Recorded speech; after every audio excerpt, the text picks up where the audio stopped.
তো রিদ, হ্যাঁ আমরা আজকে কোথায় ঘুরতে আসছি? আজকে আবার পার করতে আইছি। যাই হোক, এই জায়গাটা হলো আপনার দুবাইয়ের খুব পপুলেশন পুরনো একটা জায়গা। দুবাইয়ের আপনি বলতে পারেন যে এটা পুরনো দুবাই, এটা বুর দুবাই নামে পরিচিত।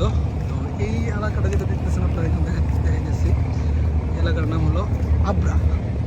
তো এখানে সবচেয়ে মজার বিষয়গুলো কি, যে আপনি এখানে যত ওয়াটার ট্যাক্সিগুলো দেখতেছেন, হ্যাঁ, বা নৌকা যাই বলেন না কেন, এখানে মাত্র আপনি 1 দিরহামে আপনি নদী ক্রস করতে পারবেন। এই লেকটা ক্রস করা যাবে মাত্র 1 দিরহামে। এগুলো সব কন্ট্রোল করা হয় দুবাই গভর্নমেন্ট থেকে, সবগুলো দুবাই গভর্নমেন্টের আন্ডারে। এখানে নিজস্ব প্রপার্টি বলতে কিছু নাই। তো আমি কিছুদিন আগে এখানে আসছিলাম, আসার পর এখানে নৌকায় উঠছিলাম, আমারটা ভালোই ছিল। আজকে আবার ওই আমার কাজিনটা আসছে, আসার পরে আসছে কিছুদিন আগে, তো বলতেছিল চরম ভাই ঘরে ঘুরে আসি। তো ওই যে কাকা কাকি, তারপর চাঁদ ভাইকে নিয়ে সামনে যাও রিদ, এই যে পুরো ফ্যামিলি এখানে, সাথে আমি, এই আর কি। তো সব মিলিয়ে জায়গার একটা জায়গা দেখার মতো, রেকমেন্ডেড প্লেস। রিদ রিদ কবে আমি হাঁটি তুমি ভিডিও করতে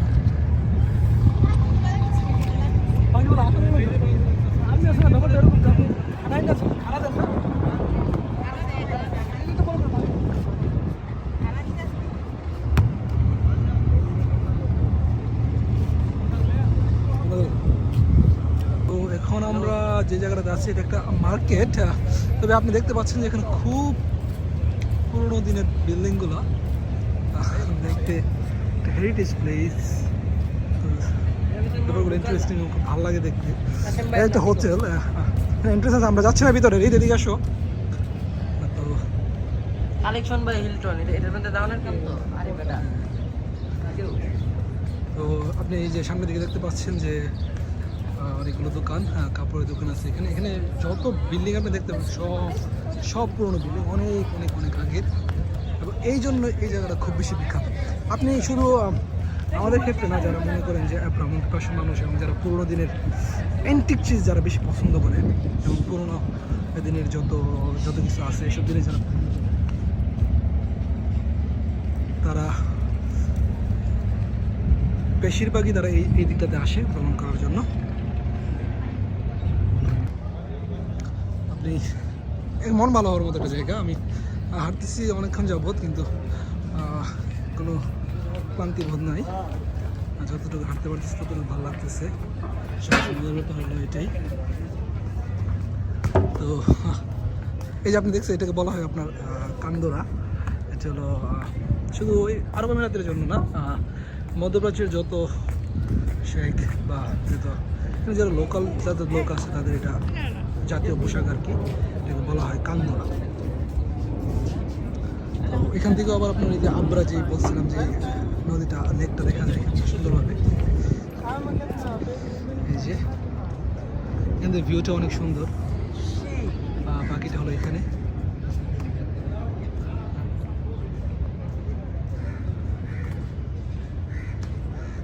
ঠিক আছে তাহলে।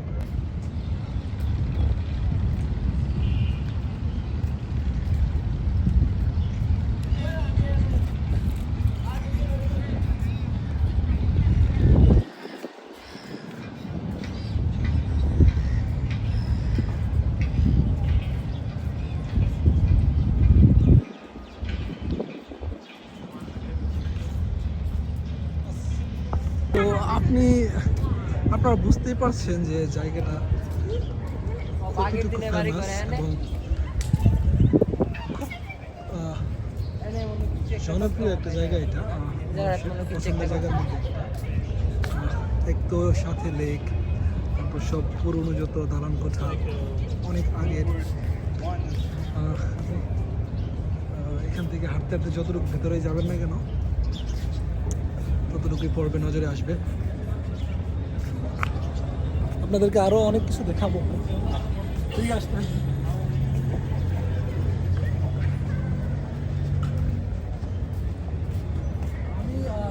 অবস্থায় ভাবছিলাম এগুলো হয়তো মাটি দিয়ে তৈরি, তারপর দেখলাম না এগুলো আসলে মাটির না, এগুলো পাথরের উপর প্রলেপ দিয়ে দিচ্ছে। প্রলেপটা এমন ভাবে দেওয়া হয়েছে দেখতে একদম মাটির মতন না। আমাদের জেলা সদর, আমি ব্রাহ্মণবাড়িয়া ছিল, আর জেলা সদর ব্রাহ্মণবাড়িয়াতে আপনার ওইখানে যে আপনার পাহাড়ি অঞ্চলগুলো আছে, আমাদের জেলাতে হলো আপনার বর্ডারের সাথে, ইন্ডিয়া বর্ডারের সাথে যেই প্রত্যন্ত অঞ্চলগুলো আছে ওইখানে এখনও অনেক মাটির ঘর আছে, কিন্তু একটা সময় ছিল আছে প্রায় 5-10 বছর আগে, 10-15 বছর আগে আমরা যখন ছোটো ছিলাম অনেক মাটির ঘর দেখতাম। আমার বড় খালার বাড়িতে করে আমরা দেখতাম, তো এখন আর এগুলো তেমন দেখা হয় না। কিন্তু আমি আজকে এখানে আসার পরে সেই ঘরগুলো দেখলাম, দেখার পরে আমার কাছে অনেক ভালো লাগছিল যে এখানেও তাহলে মাটির তৈরি ঘর আছে নাকি। কিন্তু না, আমি কাছাকাছি আসার পরে হাটগুলো দেখার পরে মনে হলো যে এগুলো সব পাথরের তৈরি, এগুলো তো শুধু প্রলেপ দেওয়া চলে।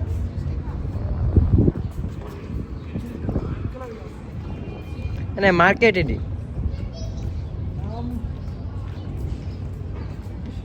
স্পেলিং করতে খুব বেশি প্রনাউন্সিয়েশনটা খুব বেশি কঠিন হয়ে যাচ্ছে, কাছাকাছি যাই দেখি স্পেলিংটা কী করা।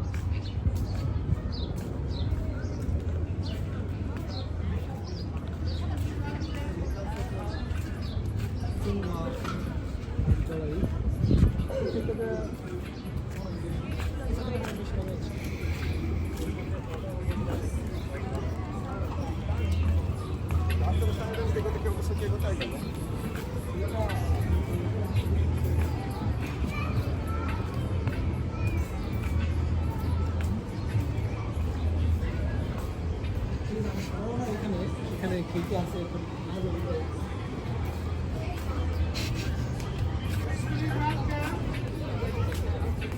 বন্ধ করে নেই।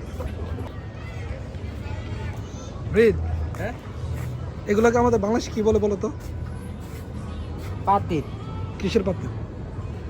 হ্যাঁ, ইয়ার জগ জগ, এর একটা নাম আছে তো আলাদা, আমাদের বাংলাদেশে আলাদা একটা নাম আছে। এটা কি নামটা কি? আপনাদের একটা মজার একটা জিনিস দেখে আসেন, দেখেন মজা বলতে কি মানে চিত্রকর্মগুলো খুব ভালো আর কি। এই যে এখানে আপনার এখানে তারা তাদের ঐতিহ্য তুলে ধরছে। এই যে মনে করেন আপনি মরুভূমির দেশে, তারপর ওরা একসময় যে জীবন কাটাইতো, যে এই যে উঠে করে এখানে সেখানে যাওয়া, তারপর মরুভূমিতে অনেকটা সময় কাটানো, এগুলো আপনি এখানে সব কিছু চিত্রকর্মতে ফুটে উঠছে। তো এই চলো আমরা একটু সামনে যাই, সামনে গিয়ে দেখি কি অবস্থা।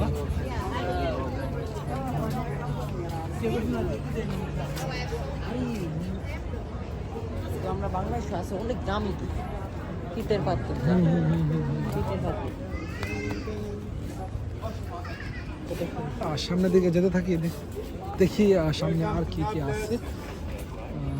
এখানে কিন্তু অনেক অনেক অনেক শপিং সেন্টারও আছে, তারপর রেস্টুরেন্ট আছে অনেক, খুব নামি দামি।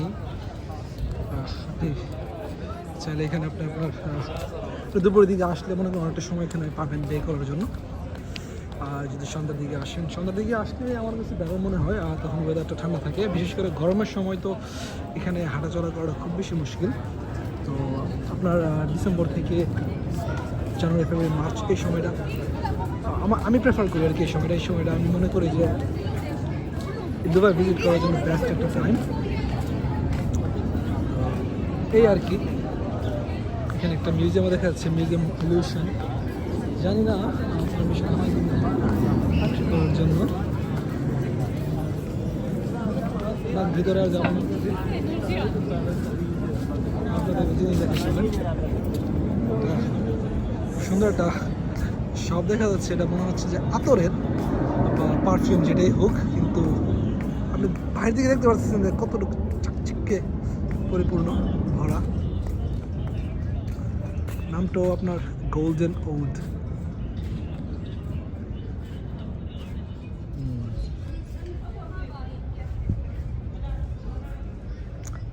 তো এই হলো এখানের এরিয়ার অবস্থা।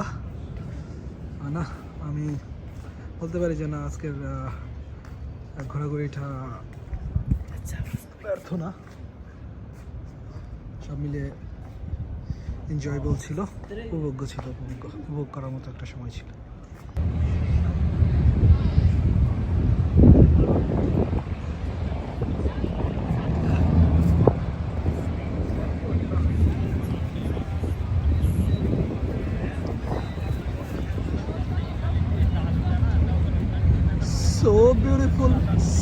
again.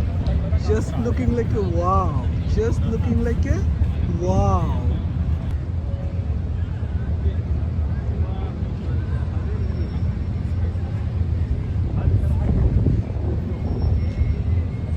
আকাশটা দেখান, ওই যে আকাশ দিবেন আজকের মতো এত এখন সুন্দর। সন্ধ্যার একটা এখন সন্ধ্যার প্রকৃতি সন্ধ্যার প্রকৃতি এখানে দেখতে আরও বেশি ভালো লাগে